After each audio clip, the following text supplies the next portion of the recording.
Homeland of My Body is a collection of new and selected poems by Richard Blanco. There are over 100 poems in this latest work.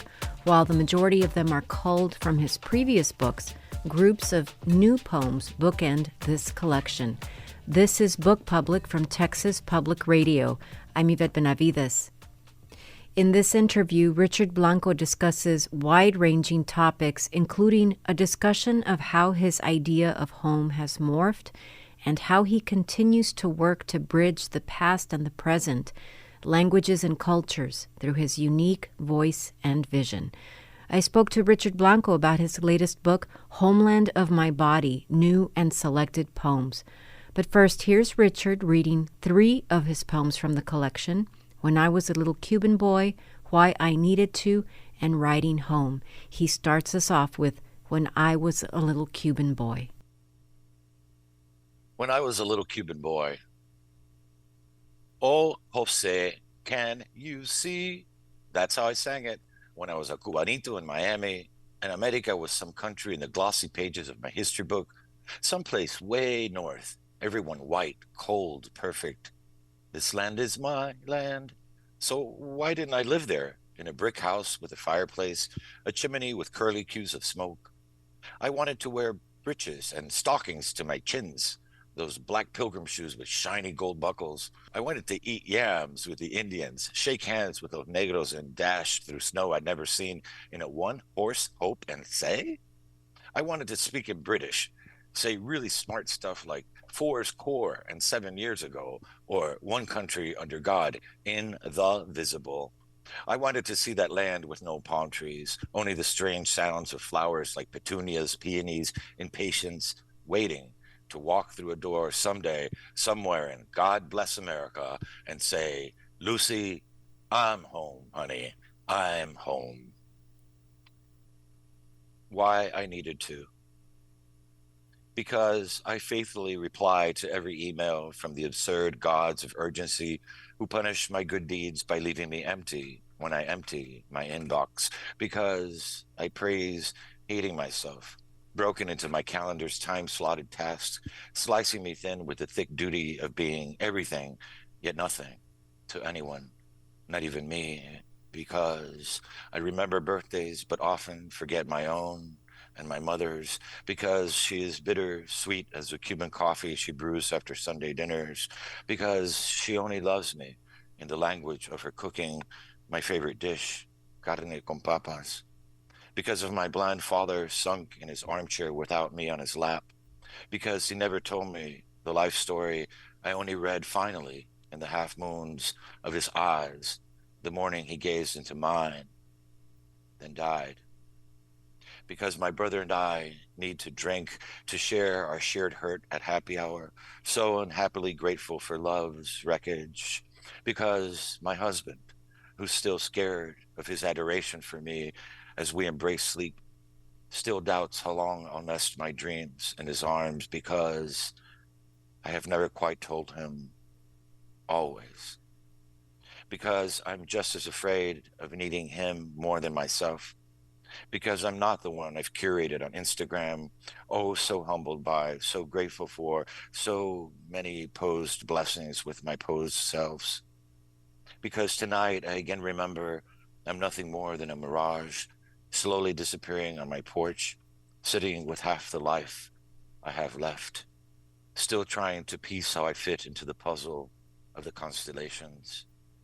Because I've drunk their shots of light and too many martinis, because I'm cheering mindlessly to the moon, to my wish for immortality amid the clouds of my own cigarette smoke, because I should finally quit doubting my life will be more than these anonymous bones, because I need to believe in something else, truer than me.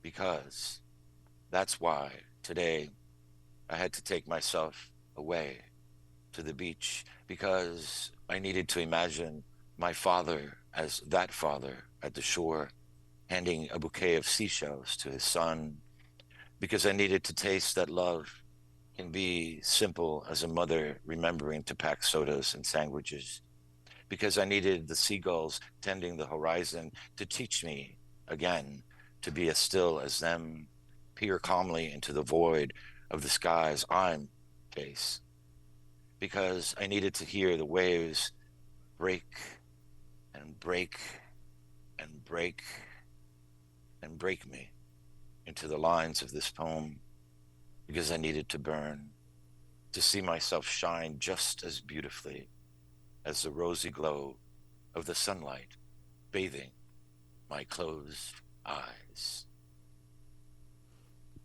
Writing home. I've straightened the arching fronds of palms into the stiff lines of poems that pity them for knowing no other home but the patch of sand where they were born to die. I've considered seagulls as a simile that envies their home as the invisible wind, the expanse of ocean and earth I can't soar above.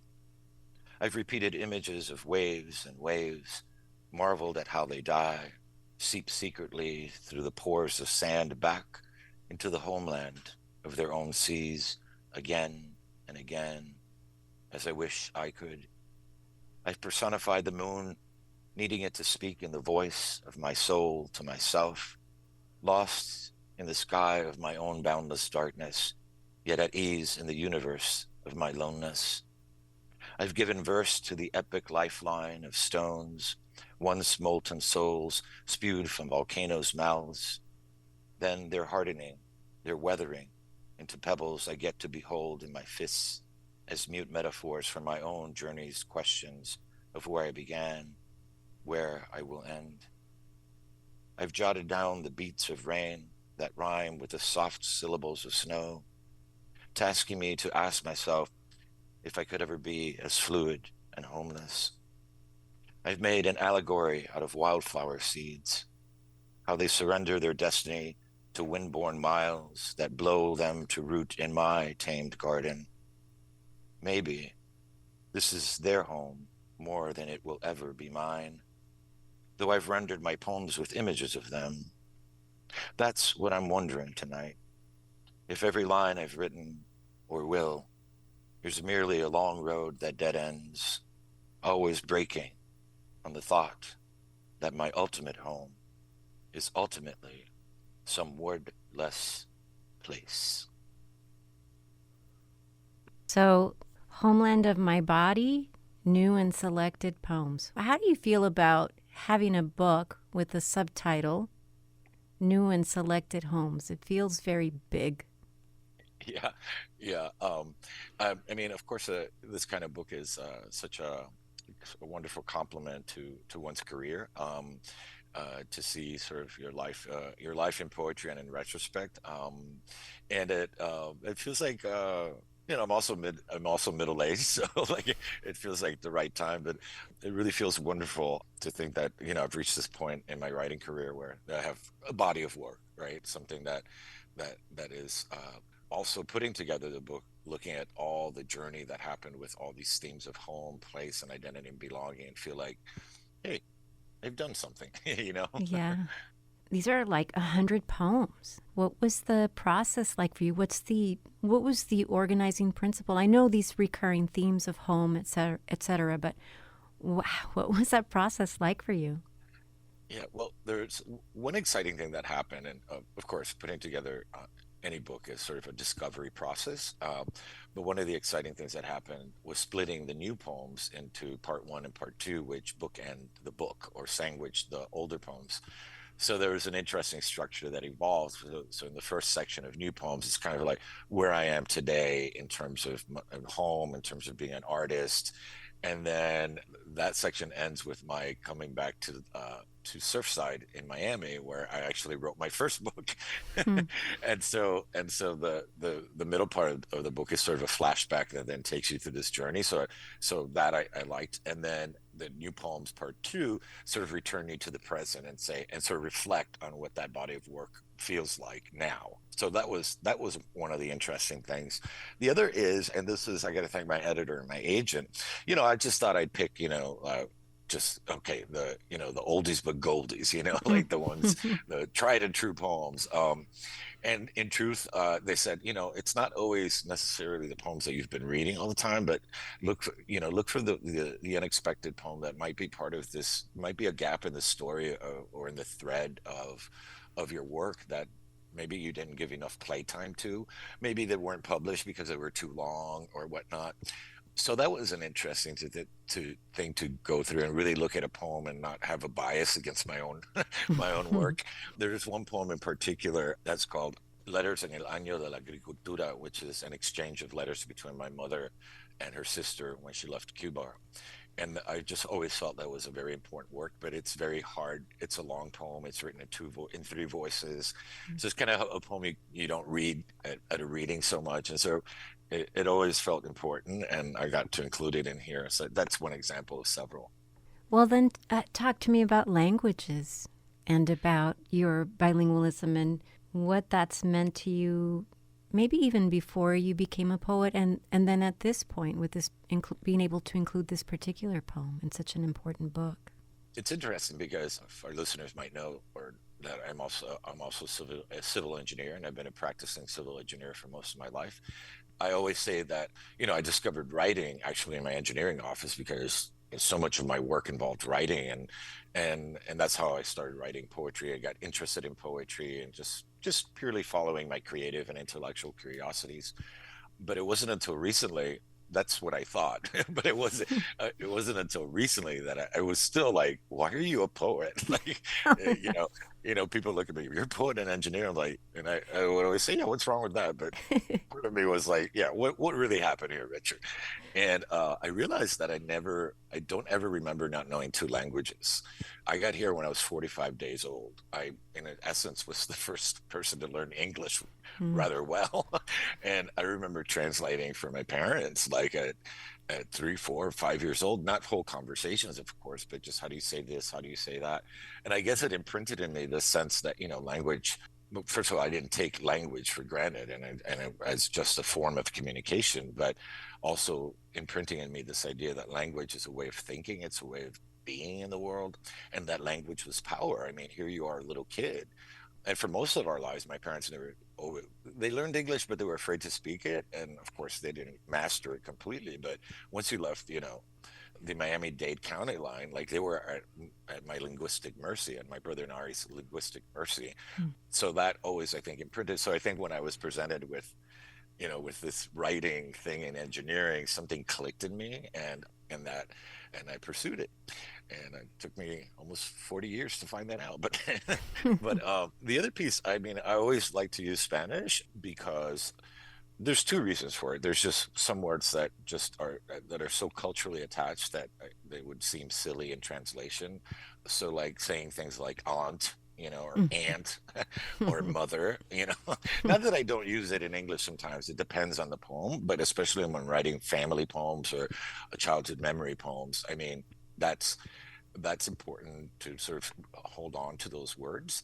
The other part of it is really just, in a sense, a craft device, because I always say, if you're a director and you're making a movie about an Italian family, well, you would expect to hear some Italian in the room, right? And so it also gives it that layer of authenticity when there's Spanish in the poem.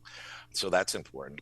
One thing I learned recently that was really fascinating to me, though, my book Looking for the Gulf Motel was translated by a professional translator who is Cuban as well. And he told me, his name is Eduardo Aparicio, and he told me, I'm not translating your poems. I'm like, what are you talking about? He said, I'm putting it back in the language in which it happened. And that blew my mind. Wow.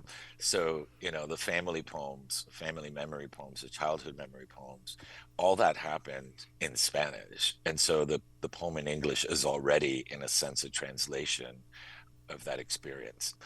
And so I mean, I've always been fascinated with that. So when he was translating it, he would ask me, "Is that really what your mother said, or what did she really say? Did she really say caramba?" Well, no, that's more for my monolingual audience, right? It was much worse than that. There were real cuss words flying around. So, but it was funny to think about language in that way as well.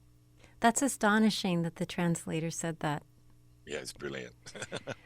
Do you dream in Spanish still? I mean, do things come to you sort of just unbidden in Spanish todavía?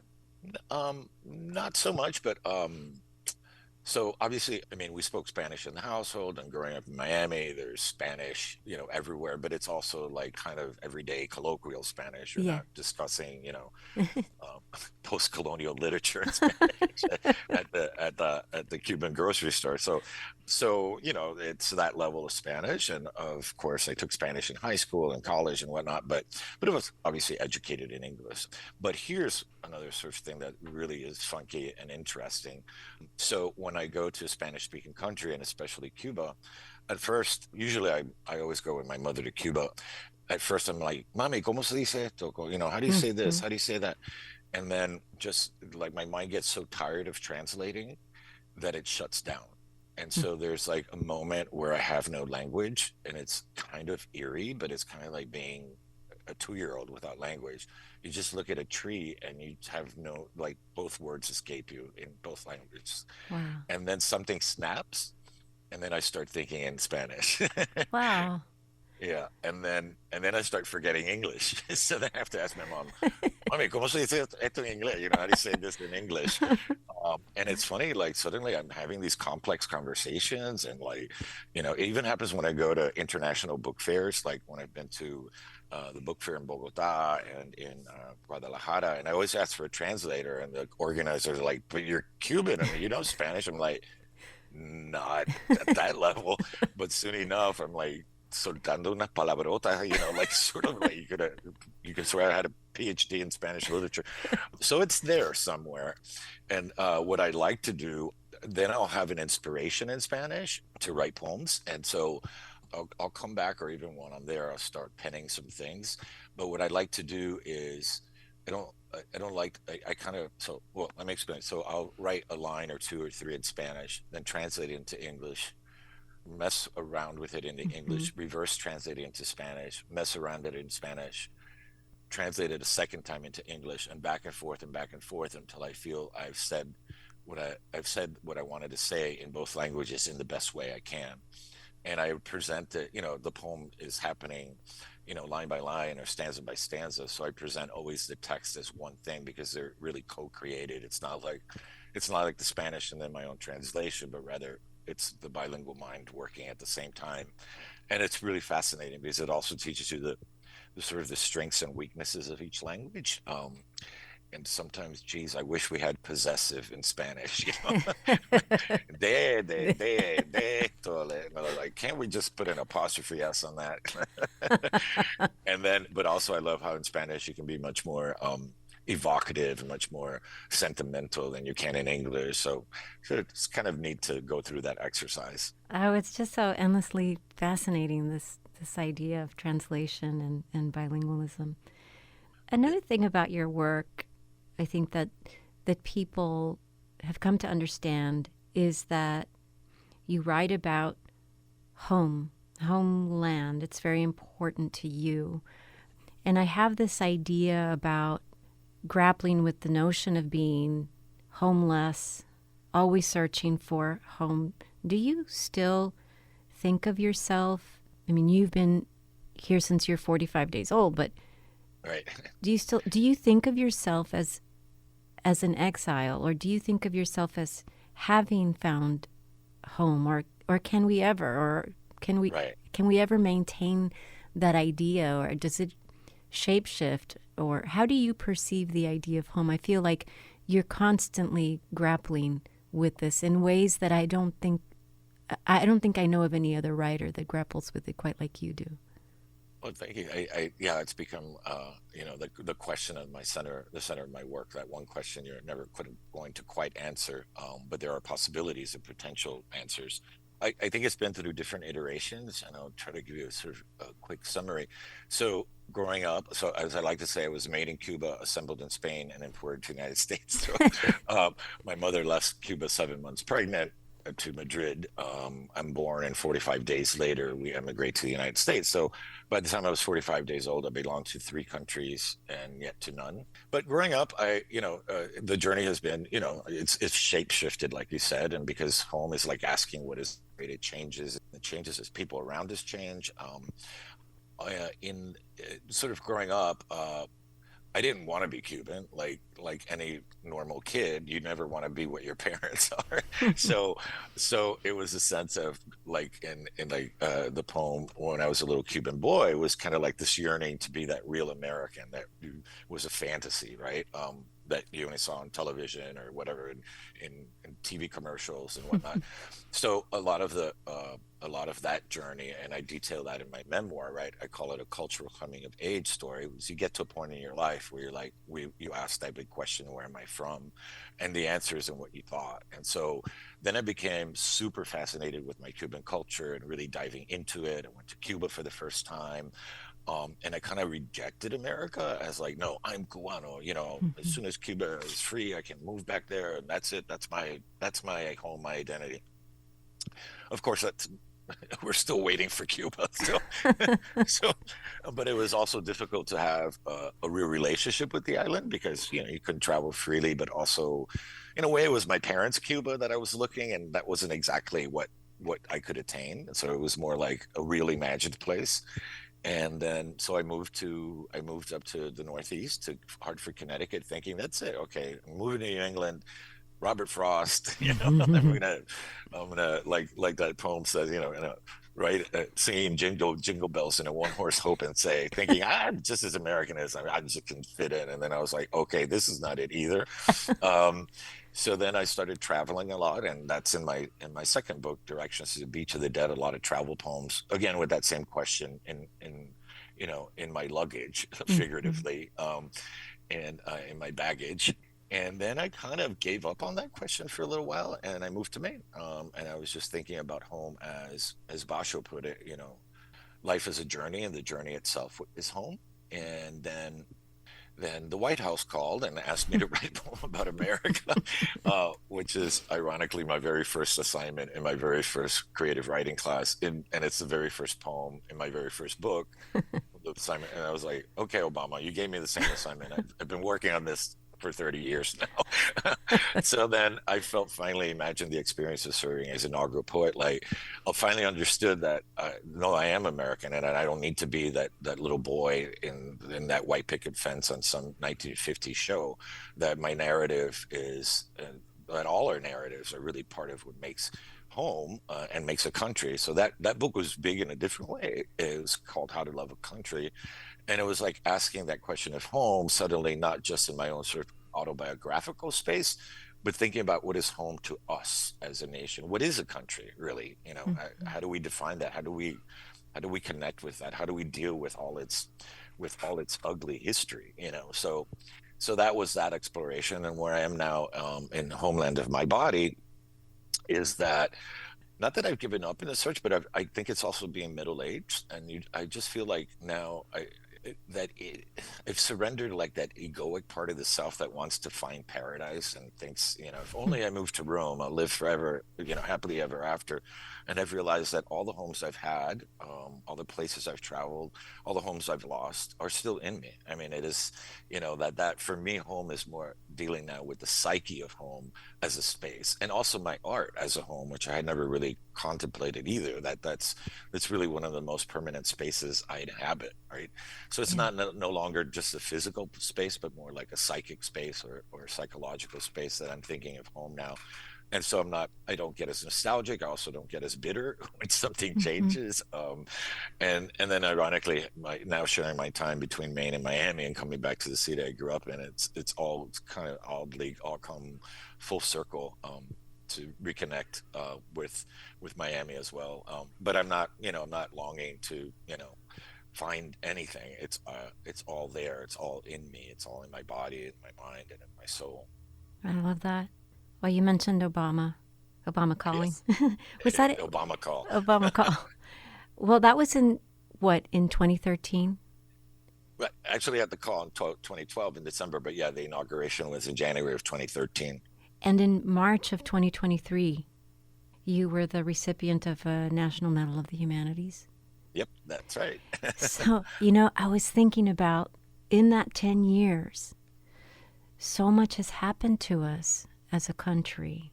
And we've collectively experienced, oh gosh, mass shootings at schools, at nightclubs, at places of worship. We all watched the murder of George Floyd and the aftermath of that, the insurrection at the U.S. Capitol, a pandemic, por Dios. Yes. How have you considered your work, even the accolades? Well, I want to ask you about, your story and sort of like, not that you're just like you were this unlikely figure, not at all, on the contrary, but on this incredible trajectory that you've been on. I wonder about how you consider the idea of the United States and this idea of home because of these last 10 years. Yeah, it's been quite a bit. Yeah, I also like I don't know, lately I've been feeling I just don't really like the world in general right Yeah, now. I've never experienced a time in my life with such an ease, right? And I would say that I don't like the world, but like of an ease at every turn, right? yeah, So the way I've contextualized it, or made sense of it a bit, well, a lot of it is also in the poems of How to Love a Country, where I investigate some of our history of racism and anti-immigration and mass shootings. There's a yes, poem in that book about Pulse yes, and trying to make sense of it. I think it's a ripple effect of actually the experience of being an oral poet in general. I guess people put another way, people ask me also, do I have hope or do I still have like, how do I feel about this when we've seen all this? And the inauguration taught me something really amazing. There's such a presence in the sense of it's so much larger than oneself. It was even larger than Beyonce. She was there she sung the national anthem. You feel it's even larger than the president. There's something almost sacred about it, but also realizing that democracy is a work in progress, and as I like to say, democracy is a verb. It's not a noun. You don't have a democracy. You democratize. You do mm. democracy, right? Um, and so that has charged me, has kept a little bit of a light on, and thinking also how the poetry that I've been working on in that book in particular, the poetry of we versus the poetry of I, how poetry has a place in that dialogue, or at least a place that people can go to, how poetry can serve as a kind of discourse, or the idea of the civic minded poet or the socially conscious poet, which are poems that I never thought I'd ever write because I felt like, okay, my thing is just this Cuban thing, Mhm. so I'm still, I think also being an immigrant and a son of immigrants, they instill in us this real authentic kind of patriotism, right? That it still has like the shining light in me. And so I just have work to do. And in a weird way, I'm grateful. And I'm not grateful, that would be bad, but I have an opportunity to step up through my art to continue to see this through. And it's not easy. No, it's not easy. And in fact, I had to take a little bit of a break, and I think Homeland of My Body became a little more introspective of a book. Mhm. Part of that had to do with the pandemic as well. I never, people, interviewers would ask me, well, how has the pandemic affected your life? And I'm like, I'd have to make up things like, because I mean, here I am writing. I was, was sequestered in Maine, in my house in Maine, in the middle of a forest in my small town. I was like, okay, I'm sitting at my desk by myself for 2 weeks writing. Like nothing's really changed. But oh my God, subconsciously, it was really eating because I Yeah, see it in the poems that I was writing around then. And and then again, being middle aged, those two things really affected this book. And thinking about like mortality was palpable. Like, yeah. it was like you saw it everywhere, every day. And so that affected this writing. So I think I'll go back to I'm thinking about how I go back also to those larger questions of country and how I can how my poetry can serve as some kind of, again, some kind of sit and help the dialogue or become part of the civic discourse. I try to work a lot in the public humanities, and I should say, that it's not just what a poem is about, right? But just the fact that just paying attention to creation and and even beauty is also an antidote to, to all the rest, right? Hmm. Like embracing something that makes us feel something good, about ourselves, or about where we are in our lives, or where our country is, that also helps, right? It's not always the critique, but also we need to also, as just take a breather Hmm. sometimes, to do the work that we must do. So I've been considering your career and your books and these many achievements, these many amazing accolades, but there's no resting, it sounds like to me, there's no resting on your laurels. There's no hanging it all up at all. You know, And I just hang up the medals, but that's it. I don't hang up anything good. else. But when you talk about, and I consider you still a very young man, but when you talk about the idea of middle age, I also feel like I think about what's next and what it means. And as you say, maybe being able to think more clearly about things that matter more, writing in the we instead of in the I, and looking at things from another vantage point, but also caring a little bit less about not sweating the small stuff. Do you have those ideas now? What's next for you along those Yeah, lines? in several ways. I think writing Homeland in my body was part of that process of letting go, of surrendering a lot of, middle age is a time to pause and get rid of what's not useful, what's not Yeah, working, and sort of clean the slate a little bit. And exactly. and I hate, it terrifies me to think this way, but part of it is, so much of my work has been about the exile community, my mother, and all that, and I feel like I've done all I can in that respect. Like that's something that came from a very deep personal space, and so that's a kind of something that's happening in this book, is like I can't do anything else with that inherited trauma, so to speak. So, but in a beautiful way. I'm not like, okay, so it's just like, okay, like I did what, this is it. This is where we are. So that's one thing. The other thing, I feel, so I'm a spaz. So I I wish I was one of those people that, just did one thing all their life. Not I wish I well, I do sometimes, or I question it rather, that's been writing poetry since it's 3 years old, and that's all they've ever wanted to do and whatnot.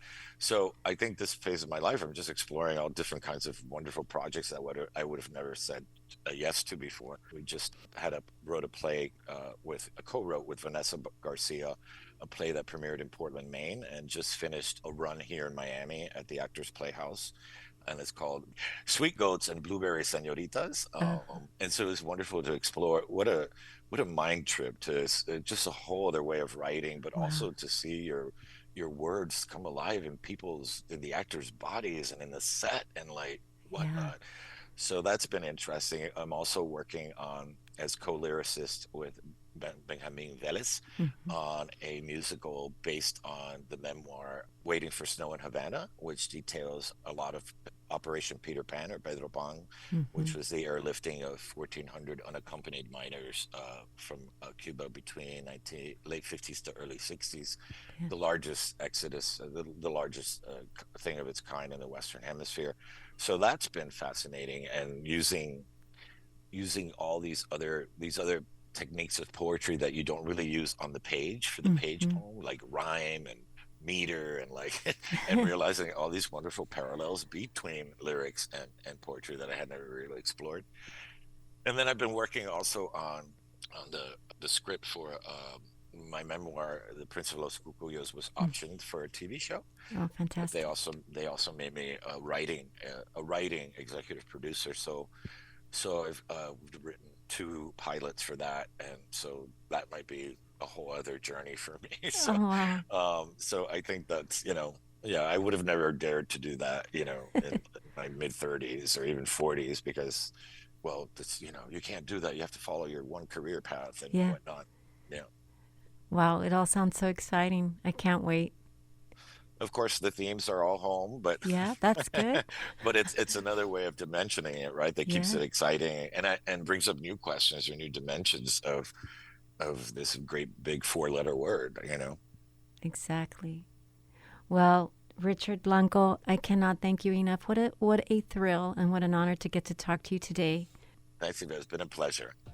Richard Blanco is the author of Homeland of My Body, New and Selected Poems. This has been Book Public from Texas Public Radio. Write to us at bookpublic@tpr.org. Jacob Rosati composed our theme music. Dan Katz is Texas Public Radio's news director. I'm Yvette Benavides.